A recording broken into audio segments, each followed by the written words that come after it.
So kung gusto mong i-level up yung desk setup mo, ito yung unang dapat mong ina-upgrade. This is a monitor arm or monitor mount. Madaming brands ng monitor arm pero yung ginagamit ko ngayon is yung North Bayou F80. Single monitor arm siya na kayang i-support yung mga monitor around 17 to 30 inches. Meron din siyang VESA mount compatibility na 75 by 75 mm and 100 by 100 mm.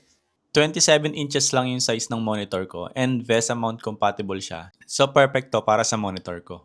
Ang purpose ng monitor arm is mainly para madali mong mai-adjust yung height, lapit ng monitor, and also the angle. If madalas kang nasa harap ng PC mo, mabilis na mangangala yung leeg mo kapag hindi maayos yung position ng monitor mo. Isa din to sa factor kaya sumasakit yung likod tsaka balikat natin. Another benefit ng monitor arm is yung linis ng desk. Compared sa mga monitor stand, ino-occupy niya yung space sa ilalim ng monitor mo. Instead na pwede mo pang lagyan ng ibang items, hindi mo na siya malagyan kasi sakop na ng stand.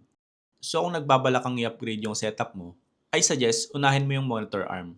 Kung nagustuhan mo yung gantong video, please don't forget to like and comment.